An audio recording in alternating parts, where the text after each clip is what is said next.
Hello, hello, hello. What ho? Welcome back to another exciting adventure of Piénsame Viejo. Soy Travieso Viejo, tu maestro. And oh my heads are gonna roll. I mean, I just don't get this, right? If I were on the phone right now, I wouldn't lose connection with anybody. Like if I were on the phone, there would be no loss of connection. That means there should be no loss of no, Travis, you don't understand because you're traveling right now and then it's like cell tower to cell tower and the bandwidth, blah blah blah. I'm like, yeah, no, I get that.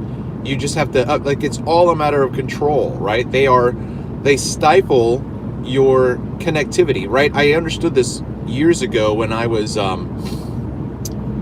in California and bought a Garmin GPS. All right? GPS, right? Satellite, right?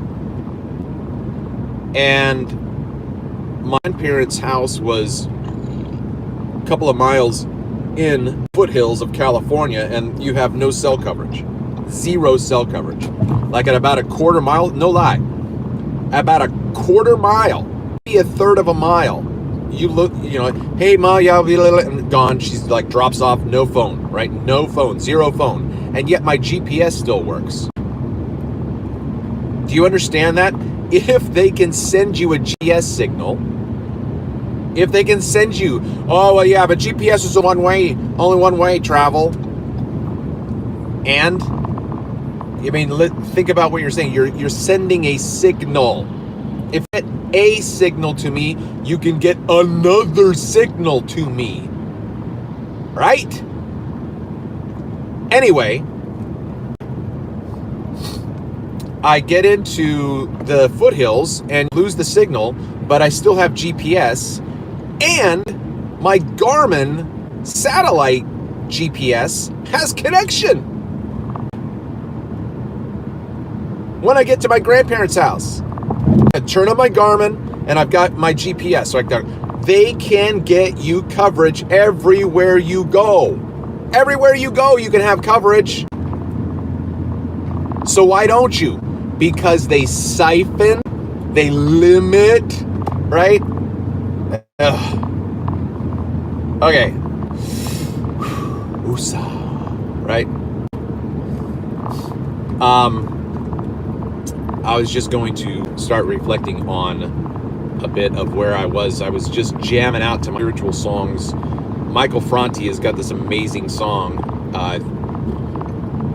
Don't give up, you just keep on fighting. I don't remember, I don't know what the name of the song is, but anyway, it's a very, very, it's anthemic. It's Smurf damn anthemic. That means an anthem, it's epic, right? It's like if you had these tribal drums and just people dancing around. Like me, I'd have to sit down in a chair because I can get groovy in a chair, you know what I'm saying? I can do that.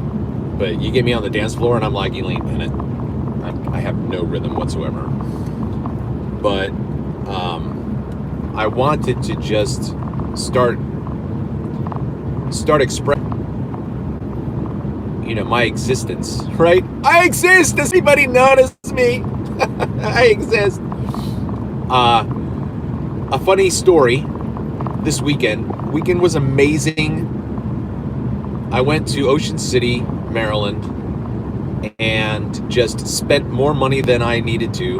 And I wasn't like, basically I worked to spend, right? I made no money this weekend because I spent it all because I had to pay for the Airbnb. I didn't have to pay for my food, but gosh darn it, gee willikers, I wanted to just enjoy myself.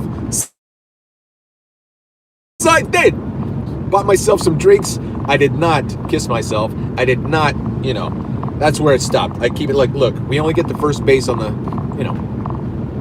Anyway, had amazing drinks, amazing food, amazing people, bartenders, mixologists. Last one I met, Taylor. She made me some sort of a modification of an old fashioned, which I'd never had before, as far as I can remember. And the old fashions aren't that complicated as far as I know, so it wasn't like a very hard mixology quest for her, but she was she was really excited.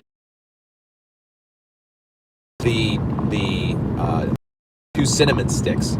So I took a couple drafts, and tried to get the palate. The maraschino cherry was probably a little bit too strong for me.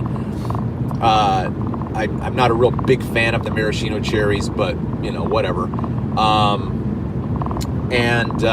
So for those of you who might not know, I have a Instagram trend that I'm trying to pop off. It's called Mixology Quest, hashtag Mixology Quest, all one word. And so I challenged the bartenders to create drinks that don't exist, right? And my very first Mixology Quest, Steven, took 2 drinks, combined them. Oh, gin too. I got to see if he has McClintock gin. Everybody out there, McClintock gin is absolutely just ambrosia. Ambrosia. It is delish. Delish. I can't even. It's so good. And so Steven took 2 drinks that existed and then just created something out of them, and it was amazing. And I named it Third Eye Open. That was after my spiritual transformation, April 29th, 2024. So then I named Taylor's concoction Taylor's Sin, and it was C-I-N for cinnamon, Taylor's Sin. And I love it because I think she sinned against me by the fact that she just slightly modified an old fashioned. But what do I know? But at the same time, it's a compliment to her as well. And she was like, I'm going to be on cloud 9 for like 3 days. So made her day. And you can check that out on my Instagram. But so just amazing people. And I was going to tell you this one story. I had four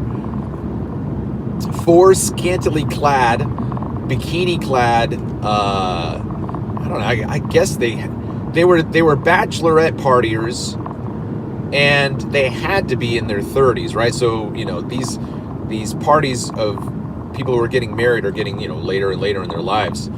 So you'd expect like somebody's getting married young, but no, these were 30 somethings at least. And we were having a great time. Like, it was a total, they were very enthusiastic about me as a driver, and the atmosphere and the energy was just great. And what do we say? How do we transition into this into a grading system? I can't remember.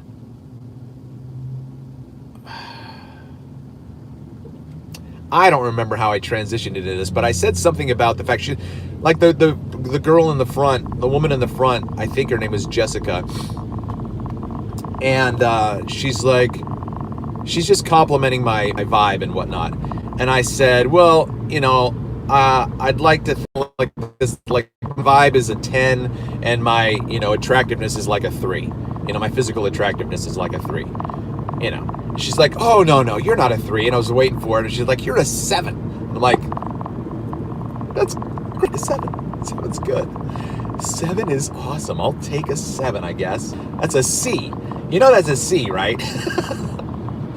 Oh, man. So it was hilarious, But anyway, yeah, I am really, honestly, going to be busting my ass to try to find a way to seasonally exist down there right now in the next week, because they're going to constantly have until into October fishing tournaments, Jeep Week. What else was there? Other things. Anyway, plenty of business, and I was able to make as much as I do if I were working in Baltimore, except I'm on Ocean City, or I'm in Ocean City on an island with people who are just laid back, carefree, and open to just positivity. So it was just a great couple of days, and I had a couple of of interesting conversations. Have I been here before? I have. Oh, I used to come down here when I was a truck driver. Okay. It's been a few years been here.